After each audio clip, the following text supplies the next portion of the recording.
Today's game is Persona 5, a title that has ascended to near godlike status in the jrpg community, beloved by its rabid fanbase such that it almost seems above reproach and exempt from criticism.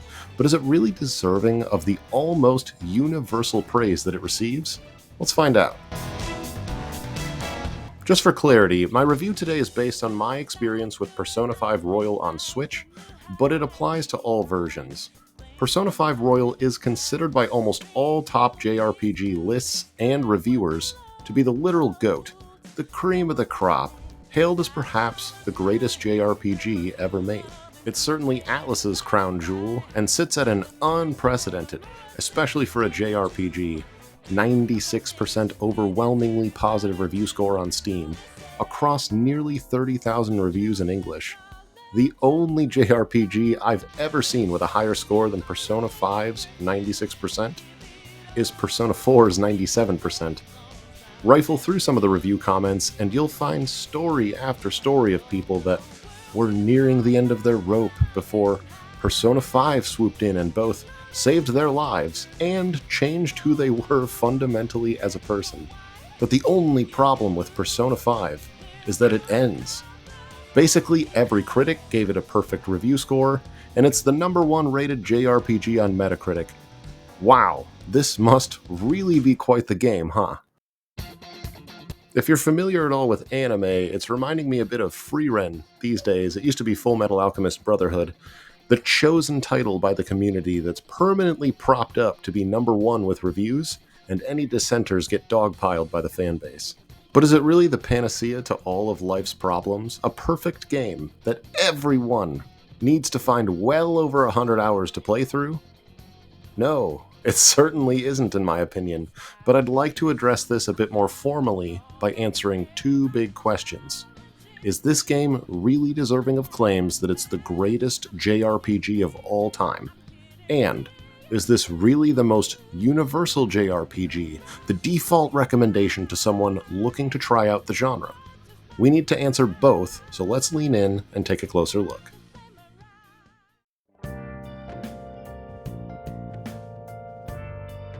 Well, we're definitely starting on a high note here with the presentation because, wow. Persona 5 Royal may be one of the most visually satisfying games to play through in existence.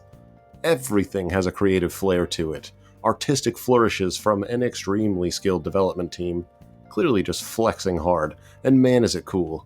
Color schemes, transition sequences, menus, battle animations, character portraits and dialogue, the anime cutscenes, it's all amazing. The developer managed to absolutely max out the style slider while somehow still maintaining an intuitive user interface and avoided excess visual distraction. It's a perfect balance, where everything looks fancy, but nothing seems too noisy, if that makes sense. Some parts do look a touch dated, particularly on Switch, like the in-game character models, for example. They look dated even for 2016 standards, and the aliasing effect on them is pretty wild at times. Still, it doesn't really detract from the overall experience. This is a masterpiece in visual presentation, and perfectly complementing that is the game's audio.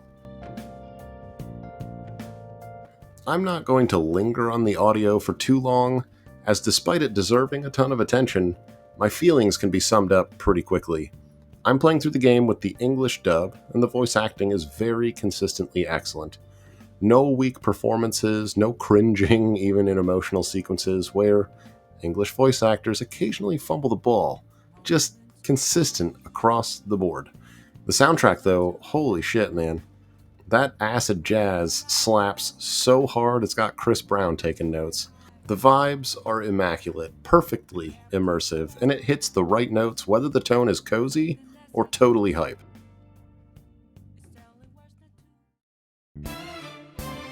I'm over 60 hours into the story currently, and personally, I'm really liking it so far, but it's definitely not perfect. We follow the default main character through the story, nicknamed Joker, a high school student falsely accused of a crime, and subsequently relocated to live with a cafe owner in the quaint, fictional Yonganjaya district neighborhood outside of Tokyo. School kid by day, multi-dimensional superhero by night, our goal is to ace our tests, form strong relationships, and stay out of trouble in the real world, while serving up justice in another dimension with our party of confidants. The story tackles some heavy subject matter and mature themes, and it does so in a thought-provoking and mostly satisfying way most of the time, and I appreciate that. The pacing is also pretty smooth for a game that plays in chunks like this one, impressively so considering the runtime of this adventure, and a noticeable improvement on Persona 4 Golden in my opinion, though I loved that game too. My biggest issue with the story, personally, is that this is yet another game that sees you role-playing as a teenager in high school, attending classes, navigating budding high school relationships. This is a significant portion of the game, and these angsty teens raging against the machine, fighting back against all these rotten adults and this corrupt system. I'm a grown-ass man. My analytics indicate that you probably are too. And it's just getting a little harder to identify with and relate to these things, I guess. A lot of the character interactions and perspectives, as well as the game's writing itself at times, just comes off as a bit immature. While it's not a lot, there's also a splash of your typical anime bullshit tropes. Now, it's from a teen perspective, so it makes sense narratively to some degree, but sometimes it's trying to be deep, or the game clearly wants me to feel a certain way about a character, and it just misses the target. I also have several friends that would opt themselves out of this game the moment we find ourselves sitting at a desk in a classroom fielding math problems on an exam. That's just not a gameplay experience that's going to appeal to everybody.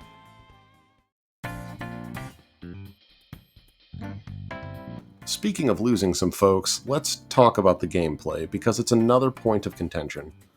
This is a long-ass game, one of the longest single-player games a reasonable, busy adult could consider playing. Part of the reason the game's runtime is so long is that it goes in a bit of a cycle, and frankly, some parts of that cycle are more appealing than others, in my opinion. Staying true to the modern Persona formula, the game loops between a plot point being introduced, a dungeon, and then some downtime to do your school and relationship stuff until the next plot point. I've already mentioned that some of the downtime is just not going to beat everyone's taste, but I think you can say the same about the dungeons too. These palaces, as they're called here, tend to drag on just a bit too long, filled with puzzles that I'm tired of solving by the end. One of the absolute highlights of gameplay in Persona 5 Royal is the combat system, the endlessly praised and admittedly awesome press-turn combat system. Taking advantage of enemy weaknesses knocks them down and grants extra turns, as it has in the past, upgraded in Persona 5 now to include the baton pass mechanic for extra strategic depth, as well as fun cinematic showtime finishers. Battles are pretty sweet from a mechanical perspective. Here's the issue. Conservatively, I think about 80% of this game is basically a glorified visual novel. Another small chunk of the game is exploring the cities and the dungeons, and only when we're in the main story dungeons, called palaces, or the kind of side dungeon area called mementos, do we engage with this combat system. Very generously, we spend maybe 10% of the game in combat, though it's surely less than that. The vast majority of that combat is spent somewhat mindlessly grinding the same mobs in the same configurations over and over on each floor of the dungeon. Now, the mobs change as the floors change, but then it's just grinding those ones until we advance again.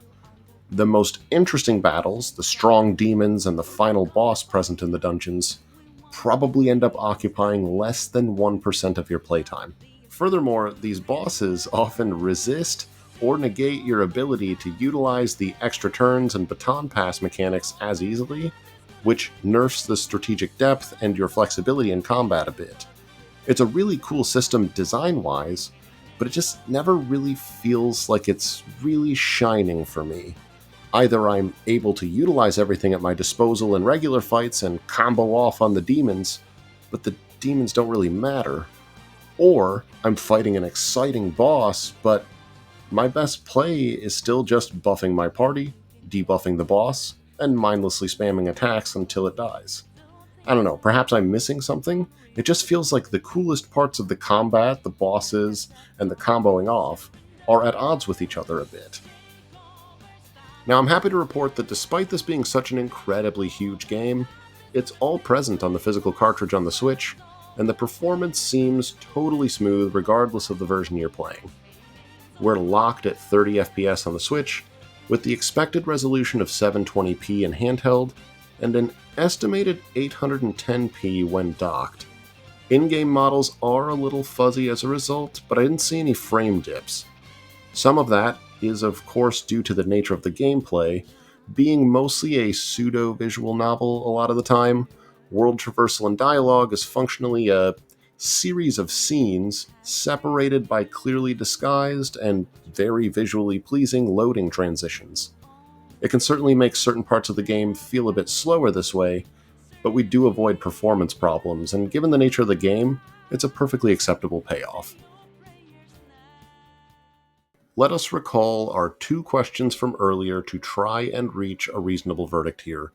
Is Persona 5 Royal actually the best JRPG ever made? Well, that's obviously a tricky question to answer, as it's so subjective and very much dependent on personal taste and tolerances. That said, and perhaps a surprising answer after all that, but yeah, it very well may be. The way Persona 5 flows through its plot points and transitional segments while maintaining its form and quality throughout is truly impressive for a game of this length.